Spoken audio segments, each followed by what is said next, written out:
Hi everybody, today we're going to look at the Humminbird Mega Plus 360 unit, and we're going to do a deep dive.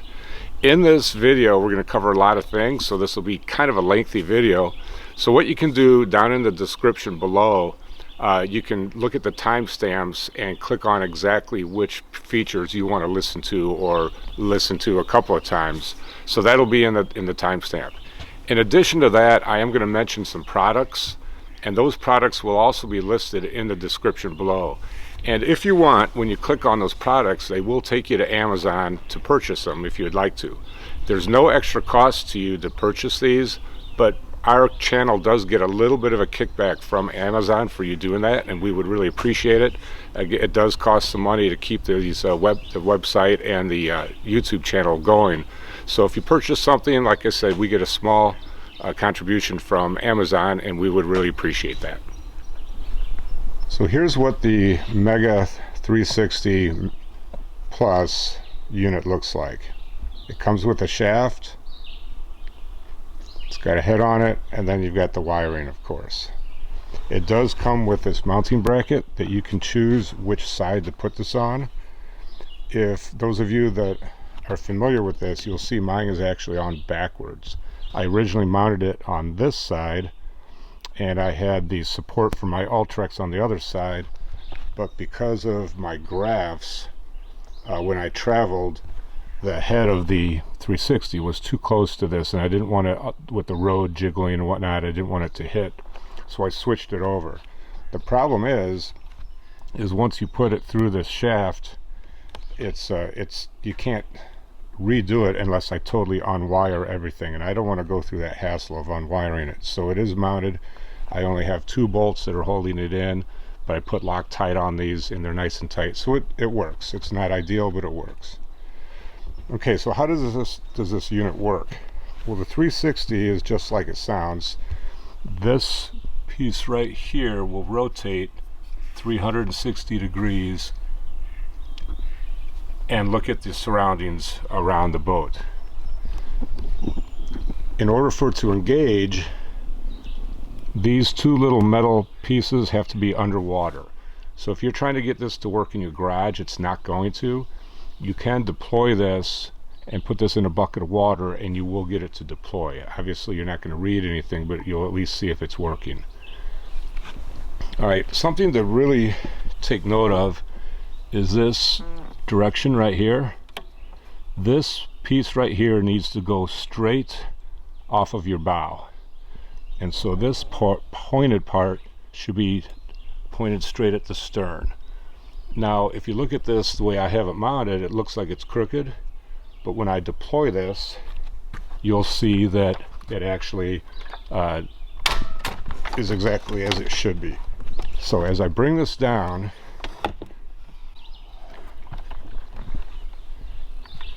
I'm going to hold it right there before I put it in the water. You can see that that is pointing right down the stern of the boat. I'll give you a better view over here. Okay, I'm in shallow water, so I can't deploy it all the way.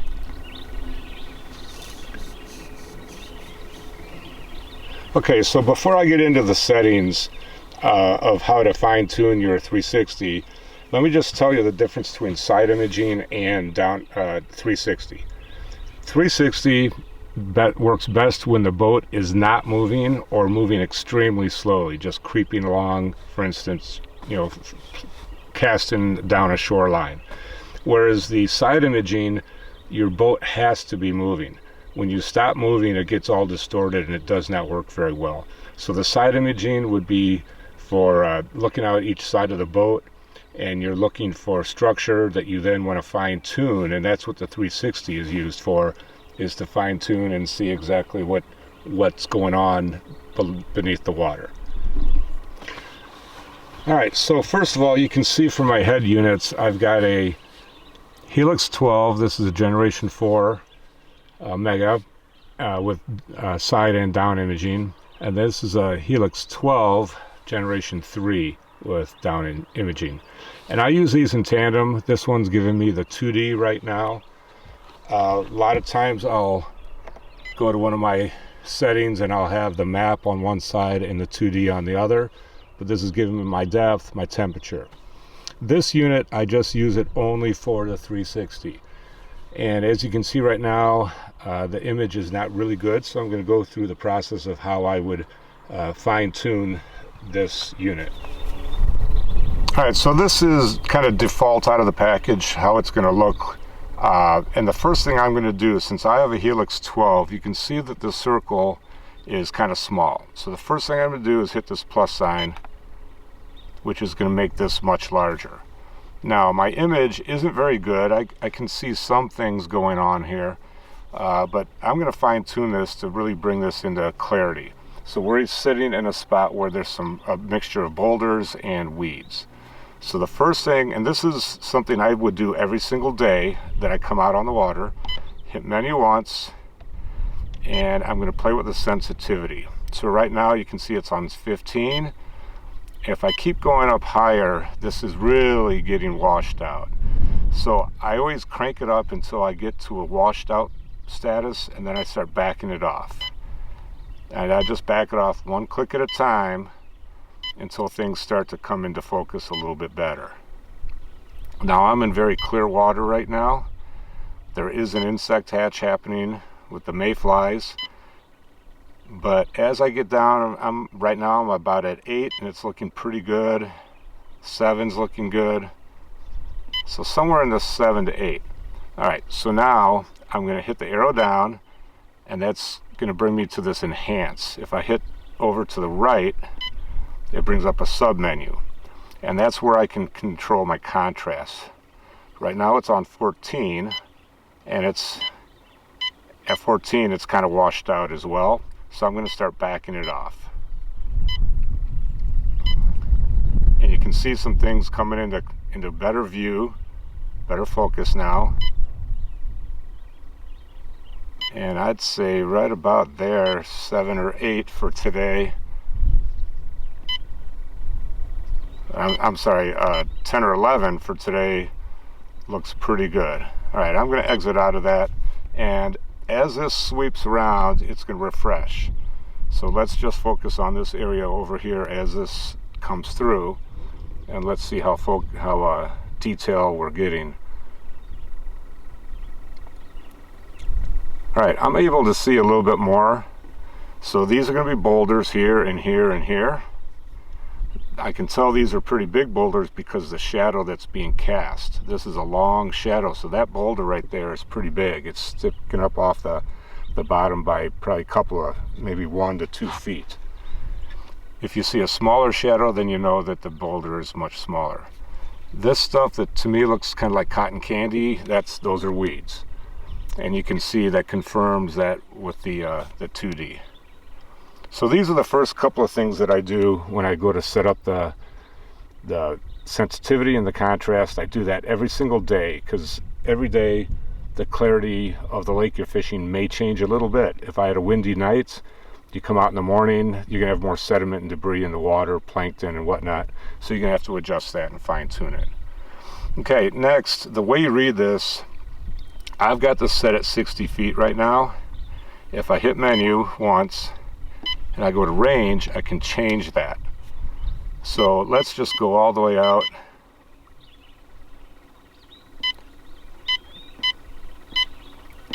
You can see my range can really go out 115 feet, 120, but I'm losing some detail. I can still see some rocks, but I'm really missing a lot. So generally speaking, my range is going to be somewhere in the 60, maybe 75 feet would be a maximum. It's hard to cast 75 feet, so that's going out beyond my cast. So generally I'm going to keep it around 60 because I want the most detail. And if I'm just pitching a shoreline and then my boat's very close to the bank, I may even want to go into like 50 feet. You can see the detail of those rocks are getting even more and more clear. Okay, so you're going to have to play with that based on the situation that you're fishing.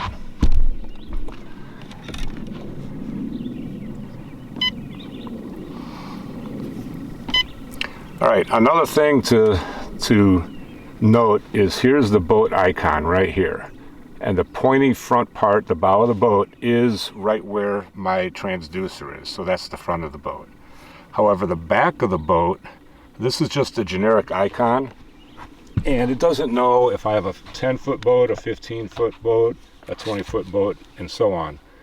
So how would I determine that? Well, you can see since I'm on 60 foot, each ring is 15 feet. So if this ring is 15 foot and the boat is midway through that, it's roughly 8 feet to that first ring. And then the next ring would be 15 feet plus the 8. So that would be 23 feet. Well, my boat is a 21-foot boat.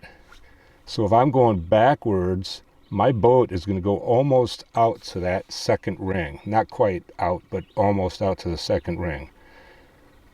So that's something to keep in mind. Now, once I'm trying to target things, so let's say this big boulder that's directly at 9 o'clock, I know that boulder is roughly 8 feet away from this boat right now. And you can see there's a cluster of a couple other rocks, so that one would be about 20 to 23 feet, maybe even this one about 25 feet. And there's a learning curve with figuring out how far to cast, but you'll start to figure that out pretty soon. All right, another thing as far as your setup is the color palette. When I hit menu once, you can see there's color palette, and there's several color palettes. So this first one is kind of a blue and white. And actually, I think, depending on the sunglasses I'm wearing and the brightness, this one allows me to see quite a bit. You may be seeing these rocks even better now. I don't know how it looks on the camera, but here in real life, it looks pretty clear. Here's palette 2 that I had it on. Palette 3 is a little more orange. For my personal preference, I really don't like that one a whole lot, but some people do. Color palette 4 is a really good one. However, it tends to be a little bit dark. So depending on the sunshine and my sunglasses, this one I'm seeing the clarity very, very well. But again, we just had a cloud go over the sun, and it is kind of hard to see, especially when I'm standing upright in casting. Here's 5, that's a bright green one. 6 is black and white. I kind of like the blue and white better than the black and white personally. Number 7 reverses everything. I really don't like that one at all. However, the boulders do kind of jump out right now. And then this one is red and green, which I don't like. And 9 is a green with a lot more of the black. This one's a little more reddish. So you can play with these until you find the ones that you're gonna generally use. For my purposes, I tend to use 2 the most. Occasionally I'll jump it to 1. I like that one a lot. And then the other one that I like a lot is number 4. But again, depending on the brightness, that one's hard to see. So it's a personal preference. You're just gonna have to play with your units, with the type of sunglasses you have and whatnot. So I'm gonna leave it on 2 for today. All right, next is, do I want to see all the way around the boat in 360, or if I'm fishing alone, do I just want to see in front of the boat, or do I want somebody in the back of the boat to see what's coming out of the back? So what you can do for that is you hit display, or you hit menu, then display. Right now it's on 360. If I toggle one time to the right, you can see now it's only showing me the front. So what's in front of the boat. If I toggle again, this is only everything in the rear. Now remember, my boat is 21 feet long, so it's going to go back to about here. So anything in front of that is going to be in front of that person.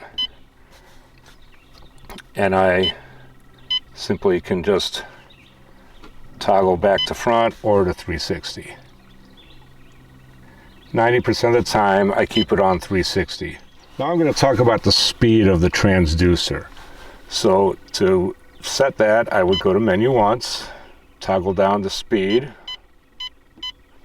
And right now it's set on 3, and 3 is the medium. There are 6 settings. Basically, I'm going to go up to the fastest setting, number 6, and exit out so you can watch it. This is going to refresh very, very fast, but you're going to see I'm losing some details. In fact, a lot of detail. And this is kind of like I'm driving down the highway at 60 miles an hour and I see something off my peripheral. It's hard to focus on exactly what that was, but you have a basic idea that something was over there. And so you can see very distorted. When would you want to use this fast speed? Well, if I'm fishing areas where I already know the structure very well, but I'm trying to locate fish, 6 will locate fish. And because the fish are going to move, every time this refreshes, you would see the direction that the fish is moving.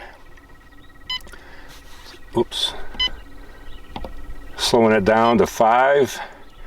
I'm going to get a little more detail. We'll let this refresh.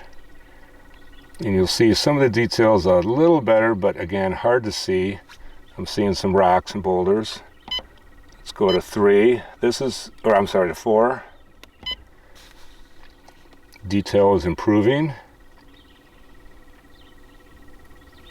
Again, let that refresh. Here's 3. 90% of the time I have it on 3 when I'm fishing down a bank or something. Now, why would you go to 2 or 1? Well, that's going to give you the most detail. Here's 2. Now it's going to take longer to refresh. So if you do spot a fish, by the time this refreshes, that fish may have moved. But if you want to see the most detail of the structure, you're going to want to go to either 1 or 2. So let's let this refresh. You can see it takes quite a bit longer to refresh, but the detail is getting better.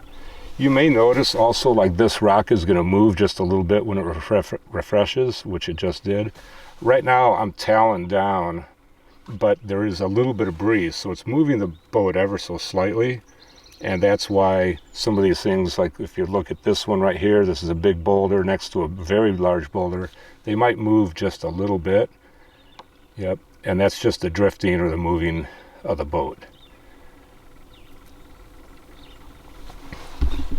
All right, I'm going to go through several scenarios just explaining what we're seeing here. So right now we've moved and we have a rock behind us. All of this is weeds, but you can see thicker clumps, thinner clumps, thicker clumps. And so I can target where I want to direct my casts based on the weeds, the weed thickness or the gaps in the openings. In this situation, you can see on the 2D how we're coming up on a break line, and you can see the change in the shading. So that is how you would read the structure. It's very subtle. I don't know how well you can see it on the camera. I'm going to move us forward with the trolling motor as we come up to this pretty shallow point here. So you can see off to the left there's some kind of a log, something that was attached to a tree. These are clusters of weeds, another tree. And just like the side imaging, the brighter returns are going to be rocks or possibly fish. The harder the bottom, the brighter it gets. You can see we're into 8 foot of water, shallower. So this is the shoreline over here on the right. That's the rocky shoreline.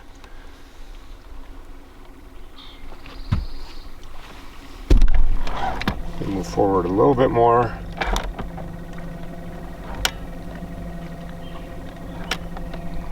A lot of debris down there. Again, a lot of it is probably wood that's broken off, limbs that have broken off.